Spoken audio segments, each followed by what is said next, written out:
मित्रों आज है 22 दिसंबर बुधवार, यानी यूपीएससी प्रीलिम्स को अभी 5 महीने और 15 दिन ही बाकी है। हालांकि खुशी की बात यह है कि कल भी जैसे कुछ खास काम का नहीं था एग्जाम के लिए करंट अफेयर्स, आज भी कुछ खास चीज़ें नहीं हैं। जल्दी से इसे ख़त्म करते हैं। मुद्दा चल रहा है रेलवे का ऑपरेटिंग रेशियो। बहुत सिंपल है, आप करेंगे रेलवे की एक्सपेंसेस, खर्चे कितने, मान लीजिए 98.4 रुपीज़, और सामने रेलवे की ऑपरेटिंग रेवेन्यू या इनकम कितनी, आमदनी कितनी है, मान लीजिए 100 रुपये। यानी स्टाफ सैलरी, डीजल, इलेक्ट्रिसिटी, ये सब खर्चों में 98 रुपीज़ जा रहे हैं और सामने रेलवे टिकट बेचकर 100 रुपये आ रहे हैं। तो इसका मतलब क्या, 98 cost price, 100 rupees selling price. ऐसा सोच के आप बोल सकते हैं कि 2 रुपये का प्रॉफिट है। तो इधर हमें जो जवाब मिले, expenses divided by income 98 divided by 100 और उसे परसेंटेज में निकालो, 98.4% आए। वो इनडायरेक्टली ऐसा जताना चाहता है कि देयर इज 1.6 रुपी प्रॉफिट। फिर बजट 2019 में बोला गया था कि हम इसे इंप्रूव करके 95% करेंगे। समझिए, अगर कैट की एग्जाम में 95 परसेंटाइल आए और 98 परसेंटाइल आए तो 95 से 98 को बेहतर माना जाता है। It is better, score is better. लेकिन यहाँ उल्टा है, 98% जवाब आ रहा है, उसके सामने 95% जवाब आए तो इट इज़ गुड। वो कैसे? Because 95% operating ratio means what, कि अगर हम लोग 100 रुपये कमा रहे हैं तो सिर्फ 95 रुपीज़ का हमारा खर्चा हो रहा है, यानी कि हमको 5 रुपये का मुनाफा प्रॉफिट हो रहा है। तो ये तो सब अच्छी बात है, इसमें क्या चैलेंज है? प्रेजेंटली सरकार बोलती है कि अराउंड 98% हमारा ऑपरेटिंग रेशियो है, यानी कि हम करीब 2 रुपये प्रॉफिट कमा रहे हैं। लेकिन controller auditor general of India ने पाया कि ये कैलकुलेशन गलत है। असल में रेलवे का ऑपरेटिंग रेशियो कितना है, 114%। यानी अगर वो 100 रुपये कमा रहे हैं, अर्न कर रहे हैं, तो सामने उनके खर्चे 114 रुपीज़ है, यानी 14 रुपये का नुकसानी में चल रहा है। क्योंकि रेलवे पेंशन पेमेंट को यहाँ पर काउंट नहीं कर रही है जो उन्होंने करना चाहिए। देन यू विल फाइंड कि रेलवे लॉसेस में है। और फिर प्रॉफिटेबल करने के लिए क्या किया जाए? टिकट प्राइस बढ़ाओ, ऑपरेशन कॉस्ट कम करो, वगैरह वगैरह। बाकी जो मुद्दे थे वो सब वही पुराने मुद्दे चल रहे हैं। मैरिज एज, वो हमने पढ़ा था कि कैसे सरकार एक prohibition of child marriage amendment bill ला रही है, जिसमें बात यह है कि लड़कियों की मैरिज एज को 18 ईयर्स से बढ़ाकर 21 ईयर्स किया जाए, जैसा कि जया जेटली टास्क फोर्स ने कहा था। और हमने आगे पढ़ा था, इसमें एक चैलेंज क्या थी कि जैसे पंजाब हरियाणा हाईकोर्ट ने पाया कि कोई मुस्लिम लड़की जिसकी एज 17 ईयर्स थी, 17 साल, उसकी भी शादी हो तो वो लीगल है एज़ पर मुस्लिम पर्सोनल लॉज, क्योंकि ये जो चाइल्ड मैरिज एक्ट है उसे मुस्लिम पर्सोनल लॉ के ऊपर नहीं माना जाता। लेकिन ये जो नया अमेंडमेंट कानून में सुधार आ रहा है वो ऐसा कह रहा है कि बाकी जितने भी अलग अलग धर्मों के ऐसे शादी ब्याह के कानून है उसके ऊपर ये सुपरसीड कर जाएगा। यानी बाद में फिर ऐसा नहीं कि 17 ईयर्स की लड़की की शादी मुस्लिम लॉज में वैलिड हो, नहीं, ये जो prohibition of child marriage act बोले 21 ईयर्स है तो वो वैलिड माना जाए। बस फिर उसके सब पॉजिटिव नेगेटिव की बात जो आगे भी हमने देखी थी, और कुछ नए मुद्दे मिलते हैं कि मैरिजेस में बिकम अंडरग्राउंड। समझते हैं, अगर वो लड़की को एजुकेशन और जॉब अपॉर्चुनिटी नहीं है तो माँ बाप, खासकर गरीब माँ बाप को लगे कि इसे क्यों हम अपने घर में, ये तो बोझ है, जल्दी से शादी करवा देते हैं। As a result what may happen, शादी हो जाए 18 ईयर्स पर, लेकिन मैरिज ऑफिस में जाके उसका ऑफिशियल रजिस्ट्रेशन वो नहीं कराएंगे क्योंकि वो इलीगल होगा।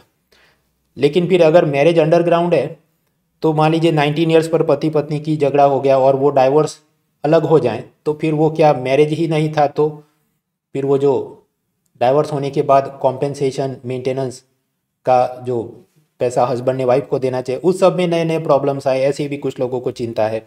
फिर ये religious freedom of the Muslim personal laws, उसकी चिंता है। And then policing of the young women sexual choices, मतलब माँ बाप चिंता में रहे कि 18 नहीं 21 साल तक शादी नहीं करवा सकते, तो अब ये कहाँ जा रही है, किसके साथ बोल रही है, इसका कोई बॉयफ्रेंड और मुंह काला नहीं हो जाए, वगैरह वगैरह। वो वाली चीज़ और ज़्यादा मॉरल पुलिसिंग बढ़ जाएगी, ऐसी चिंता कुछ लोगों को लगती है। फिर दूसरा मुद्दा था इलेक्शन लॉ अमेंडमेंट बिल।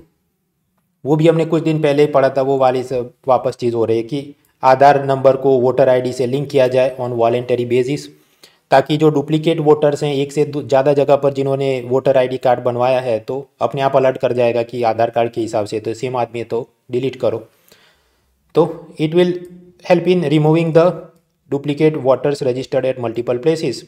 अब वैसे इलेक्शन कमीशन पहले भी ऐसा करना चाहता था, लेकिन सुप्रीम कोर्ट ने उसको रद्द करवा दिया था कि आधार कार्ड तो वॉलेंटरी है, इसलिए ये आप नहीं कर सकते।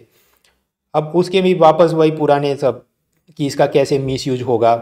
फॉर एग्जांपल कोई आधार कार्ड डेटा हैक कर देगा और उससे उसे पता चल जाएगा कि ये वाले इलाके में सपोज पर्टिकुलर कम्युनिटी या कास्ट या रिलीजन के लोग रहते हैं जो कि रूलिंग पार्टी को वोट नहीं दे रहे हैं, तो इनका बिजली पानी सब बंद करो, या फिर कि इन पर टारगेटेड एडवर्टाइजमेंट चलाओ ताकि ये लोग हमें वोट करें वगैरह, मिसयूज जैसा वो डोनाल्ड ट्रंप फेसबुक से डेटा निकलवा के anti Hillary Clinton advertisement campaign चलाता था। दूसरा चिंता ये है कि Aadhaar is a proof of residence but not citizenship, तो वो लिंक करने पर कि कुछ इलीगल रेफ्यूजीज़ ये बांग्लादेश म्यांमार वगैरह से आए वो ये कह देखो हमारा आधार कार्ड है और इधर हमारे वोटर कार्ड के साथ बनवा दो वगैरह, एंड मैनी अदर चैलेंजेस, वो सब चलते रहेगा। अभी इलेक्शन में ये एक और मुद्दा है कि इलेक्शन कमीशन ऑफ इंडिया वो किसके चुनाव कराता है, तो पार्लियामेंट और स्टेट लेजिस्लेटिव असेंबली के। तो फिर ये लोकल बॉडीज़ यानी ये पंचायत म्यूनिसिपलिटी उसके चुनाव कौन कराता है, उसके लिए अलग से स्टेट इलेक्शन कमीशन होता है। तो यानी अगर दो इलेक्शन कमीशन है तो दोनों अपने रजिस्टर मेंटेन करते होंगे, वोटर आईडी का ये, वोटर सब लिस्ट का ये, तो both are keeping separate registers. तो अलग अलग कमीशन ने कहा कि एक कॉमन इलेक्टोरल रोल बना दो कि पार्लियामेंट, स्टेट लेजिस्लेटिव असेंबली और लोकल बॉडी इलेक्शन सभी में एक ही मतदार सूची या यादी या लिस्ट बनाया जाए, तो उससे फ़ायदा होगा डुप्लीकेट रजिस्ट्रेशन वगैरह के जो भी आधार कार्ड वाले मुद्दे इधर भी थोड़े आप ऐड कर सकते हैं। तो यूनियन गवर्नमेंट इसके लिए सब स्टेट इलेक्शन कमिश्नर्स के साथ मीटिंग कर रही है।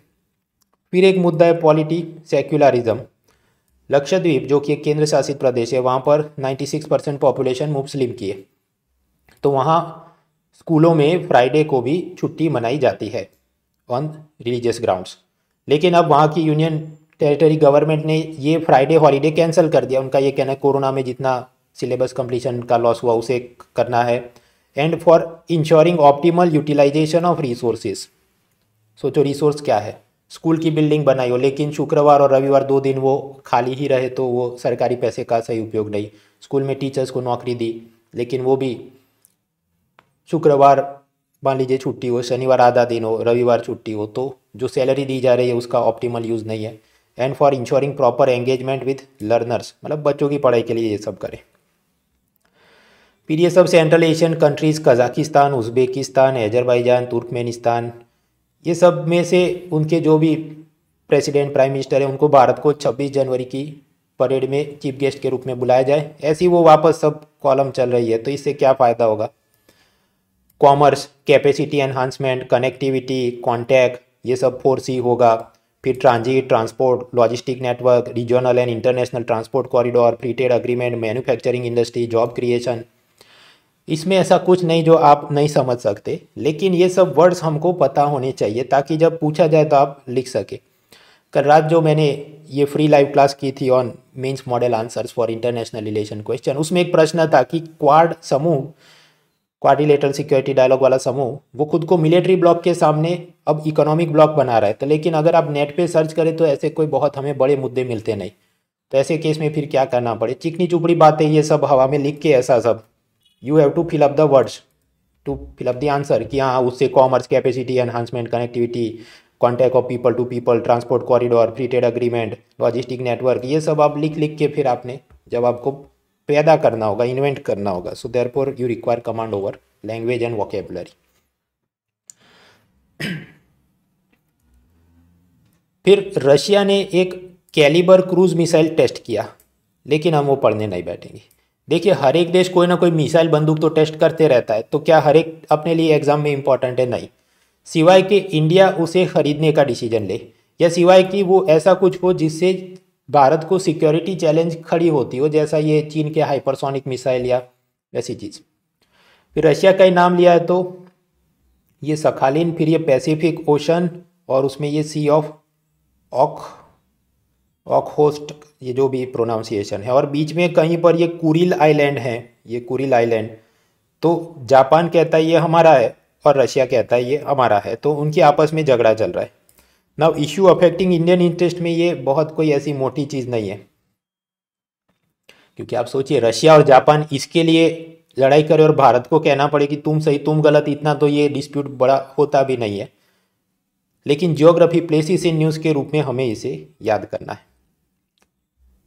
फिर मुद्दा है साइंस टेक्नोलॉजी। तो नासा एक नया James Webb space telescope launch करने वाली है जो कि इंफ्रारेड टेक्नोलॉजी पर काम करेगा। और ऐसा नहीं कि हबल को डिसकंटिन्यू किया जाएगा, वो भी चलेगा, लेकिन ये वाला भी चलेगा। ऐसा कि विंडोज़ 10 ऑपरेटिंग सिस्टम भी चलती है और विंडोज़ 11 भी चलेगी।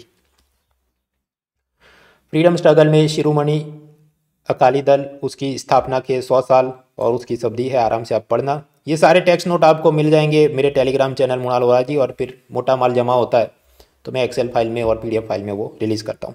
तो ये था आज का न्यूज़पेपर। C you tomorrow.